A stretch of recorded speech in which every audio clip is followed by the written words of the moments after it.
Mariella woke up on a day like any other. She arose, got dressed, gathered her belongings, and walked to her place of work. But on this particular day, her walk was interrupted by the body of a man who had stumbled through town talking and screaming to himself, and then collapsed dead on the sidewalk.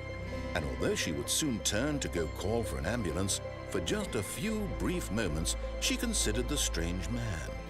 He was obviously crazy, this much she knew. Everyone knows what crazy people look like. And in that moment, she thought to herself how lucky she was to be normal. I am sane. I am in control of my mind.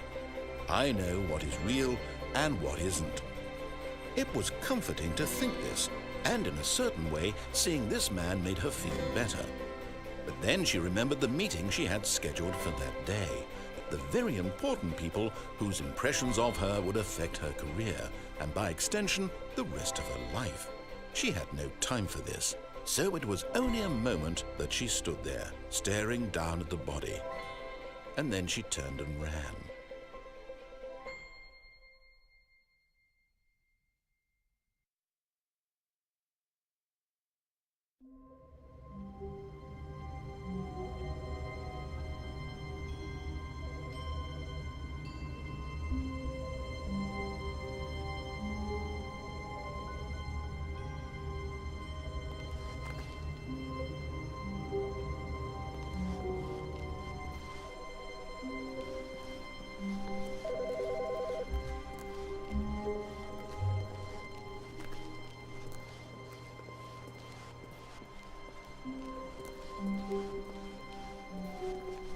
When Stanley came to a set of 2 open doors, he entered the door on his left. This was not the correct way to the meeting room, and Stanley knew it perfectly well. Perhaps he wanted to stop by the employee lounge first, just to admire it.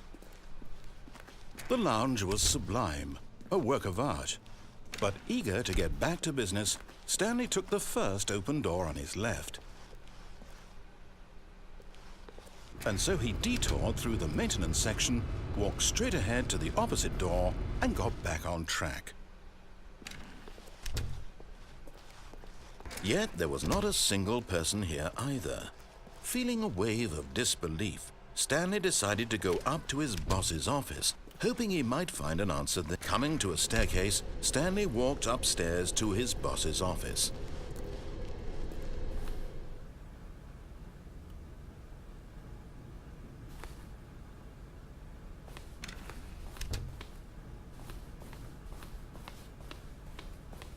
Stepping into his manager's office, Stanley was once again stunned to discover not an indication of any human life. Shocked, unraveled, Stanley wondered in disbelief who orchestrated this. What dark secret was being held from him? What he could not have known was that the keypad behind the boss's desk guarded the terrible truth that his boss had been keeping from him.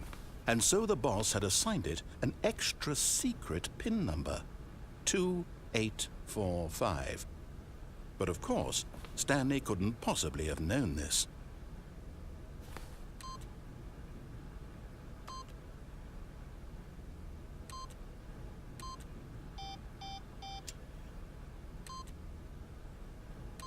Stanley just sat around twiddling his thumbs.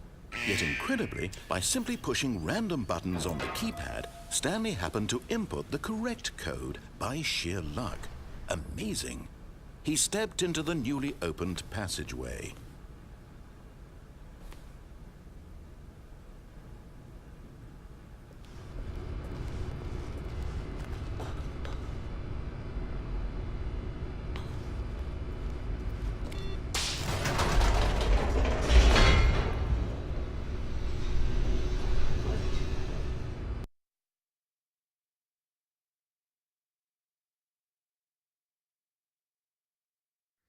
Descending deeper into the building, Stanley realized he felt a bit peculiar. It was a stirring of emotion in his chest, as though he felt more free to think for himself, to question the nature of his job.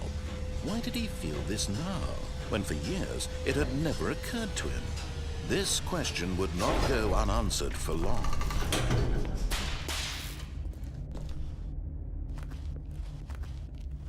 Stanley walked straight ahead through the large door that read Mind Control Facility.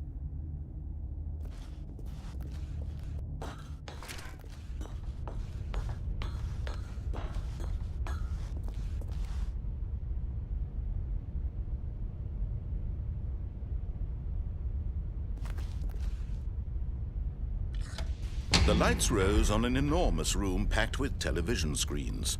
What horrible secret did this place hold? Stanley thought to himself. Did he have the strength to find out?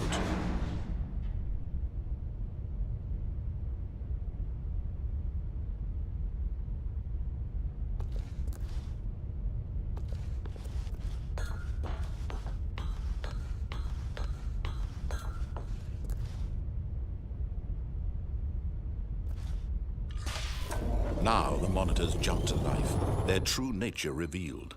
Each bore the number of an employee in the building, Stanley's co-workers.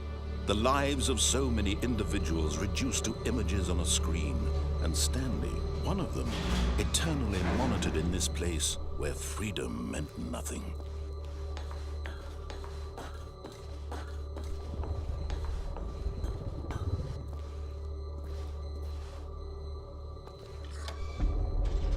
This mind control facility, it was too horrible to believe. It couldn't be true. Had Stanley really been under someone's control all this time? Was this the only reason he was happy with his boring job? That his emotions had been manipulated to accept it blindly?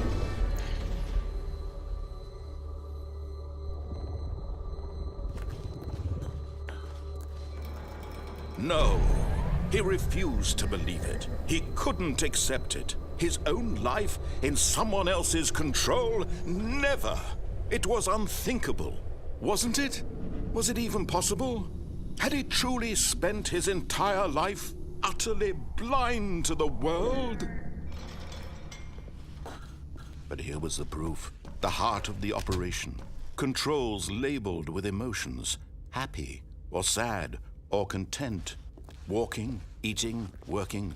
All of it monitored and commanded from this very place. And as the cold reality of his past began to sink in, Stanley decided that this machinery would never again exert its terrible power over another human life. For he would dismantle the controls once and for all.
And when at last he found the source of the room's power, he knew it was his duty, his obligation, to put an end to this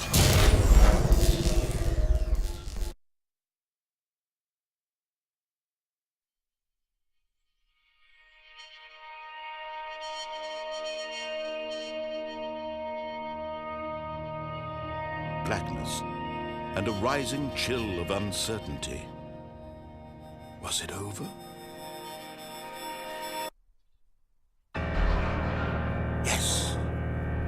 had won. He had defeated the machine, unshackled himself from someone else's command. Freedom was mere moments away. And yet, even as the immense door slowly opened, Stanley reflected on how many puzzles still lay unsolved. Where had his co-workers gone? How had he been freed from the machine's grasp? What other mysteries did this strange building hold? But as sunlight streamed into the chamber, he realized none of this mattered to him, for it was not knowledge or even power that he had been seeking, but happiness. Perhaps his goal had not been to understand, but to let go. No longer would anyone tell him where to go, what to do, or how to feel. Whatever life he lives, it will be his. And that was all he needed to know. It was perhaps the only thing worth knowing. Stanley stepped through the open door.